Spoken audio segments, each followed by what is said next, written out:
Ya, masalah perairan Natuna menjadi pelik ketika kedua negara mengacu pada hukum masing-masing. Perairan yang dimasuki Tiongkok diklaim wilayahnya, sementara berdasarkan hukum PBB, itu adalah wilayah Indonesia. Lantas bagaimana kedua negara Indonesia dan Tiongkok bisa mengacu pada aturan yang sama? Kita langsung bahas bersama dengan ahli geodesi Universitas Gadjah Mada Yogyakarta, Bapak Made Andi. Pak Made sudah bergabung bersama kami, Pak. Yes.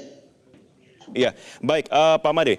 Sebenarnya pedoman apa Pak yang digunakan Tiongkok atas keberaniannya memasuki wilayah Natuna? Adakah mungkin perjanjian wilayah yang kemudian menjadi pegangan dari Tiongkok sehingga kemudian bisa berani menerobos ke ZEE Indonesia? Perjanjian dengan negara lain, tapi akan adalah dasar historis. Jadi dilakukan oleh nelayan sejak zaman dulu itu sudah berlayar dan melakukan penangkapan ikan sampai ke jauh selatan, sampai di kawasan yang sekarang diklaim itu. Nah, itu adalah sesuatu yang dilakukan sebelum adanya UNCLOS, sebelum adanya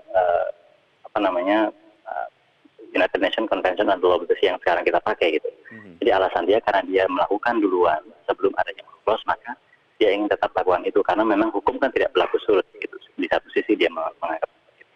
Tapi intinya adalah dasar yang digunakan tidak ada perjanjian dengan negara lain, tetapi menggunakan prinsipnya sendiri, dalam hal ini historis gitu, Mas. Oke, sebenarnya dari pedoman ini sendiri kan sudah ada sejak bertahun-tahun yang lalu, Pak. Artinya memang sudah secara jelas wilayah tersebut masuk ke dalam Indonesia. Kemudian Tiongkok bisa kemudian berani perlahan-perlahan, sekarang sudah banyak sekali kapal-kapal yang sudah ada di sana. Apakah memang karena kurangnya dari kontrol kita dari sebagai negara untuk bisa mengawasi ataupun terus berpatroli di wilayah tersebut, Pak? Oke, pertama sebenarnya ini bukan hal baru sih sebenarnya ya. Tiongkok itu kan mengklaim sudah sejak tahun 40-an. Yang dia lakukan adalah selalu datang ke situ dan segala macam tahun 90-an gitu kalau kita lihat sejarah ya. Itu sudah pernah terjadi dan Indonesia juga sudah melakukan protes pada tahun 94-95. Menterinya masih Pak Ali Alatas waktu itu. Dan terjadi lagi dan segala macam dan kita sudah selalu melakukan protes. Nah, yang terjadi belakangan ini sebenarnya adalah memang secara umum kita bisa lihat Cina itu lebih atau Tiongkok itu lebih asertif di dalam menegaskan klaimnya. Tetapi klaim ini bukan hal baru, itu yang perlu kita ingat bahwa itu sudah diklaim oleh dia sejak lama dan sekarang dia melakukan secara lebih asertif mungkin karena memang dia merasa sudah saatnya melakukan itu dengan kekuatan yang dia punya, dengan keberadaan nelayan dan kebutuhan juga tentunya. Tapi yang mau saya bahas adalah sebenarnya bagaimana langkah ke depannya kan gitu. Iya. Bagaimana Pak kalau menurut Anda? Kalau menurut kami yang mempelajari hukum internasional atau hukum laut, yang terjadi adalah satu, Tiongkok itu sudah mengakui UNCLOS sebenarnya di dalam hukum nasional dia, berarti dia harusnya mengikuti atau menggunakan UNCLOS itu untuk menjadi sebagai pedoman. Yang terjadi misalnya kalau saya contohkan itu di Filipina. Karena kan selama ini Tiongkok mengatakan ini kan kami lakukan dulu sebelum adanya hukum, maka kami tidak boleh dilarang oleh hukum yang baru. Gitu.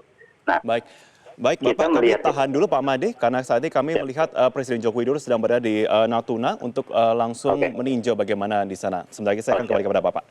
Baik.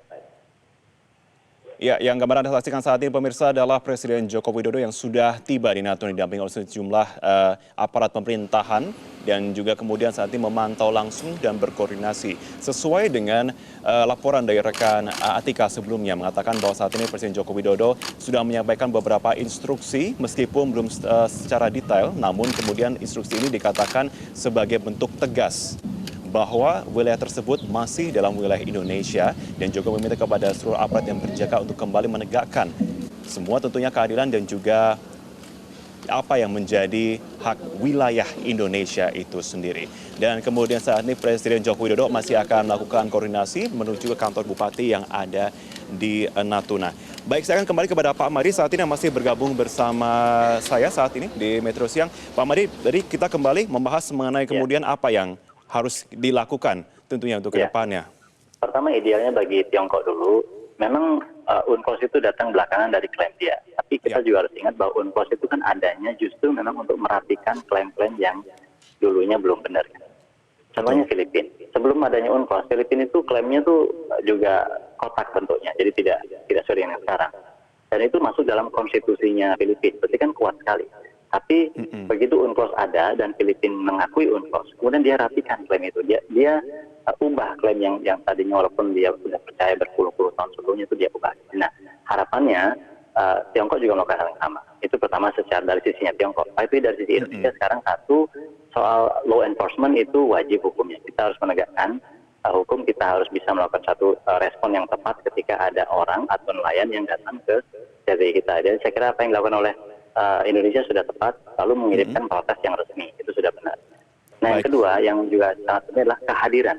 Ini kan adalah urusan sipil, urusan dalam arti ini kaitannya sama ekonomi. Jadi ketika kita mendapatkan ZTE itu artinya kita bisa mengeksploitasi kekayaan yang ada di situ. Berarti tindakan yang perlu kita lakukan adalah hadir di situ untuk melakukan eksplorasi itu. Nelayan kita ada nggak di situ dan segala macam. Jadi itu yang harus dilakukan. Jadi kehadiran kita satu di situ, dan kedua law enforcement yang memang sudah tetap dilakukan oleh Indonesia. Oke, Pak Made, kemudian kan ada juga tanggapan dari Tiongkok yang mengatakan bahwa kami punya Nine Dash Line gitu sebagai wilayah yang sudah secara historis milik Tiongkok. Apakah itu kemudian bisa dilakukan pembicaraan lebih lanjut, Pak?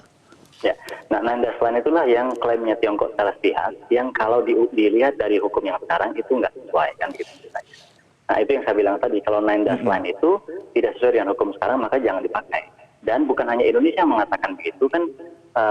Filipina contohnya itu sudah membawa kasus ini ke pengadilan kan, ke PCA, Permanent Court of Arbitration tahun 2013, dan sudah diputuskan tahun 2016 bahwa klaim Nine Dash Line itu sudah dianggap batal oleh pengadilan. Jadi artinya secara hukum pun sudah ditegaskan oleh pengadilan itu nggak benar. Gitu. Nah, apa yang dilakukan oleh Filipina itu sebenarnya sudah tepat, lalu Filipina kan menang. Nah, kemenangan Filipina ini walaupun Indonesia waktu itu tidak ikut dalam kasus, tapi Indonesia juga mendapatkan imbas positifnya sebenarnya.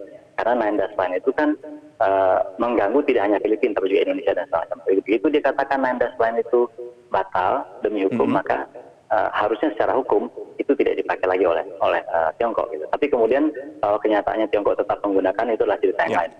Oke, singkat saja Pak, berarti artinya itu bisa menjadi sebuah amunisi tentunya bagi Indonesia untuk bisa mengklaim kembali. Maksud saya bukan mengklaim kembali, tapi lebih kepada menegaskan bahwa itu adalah wilayah ZTE Indonesia ya Pak ya?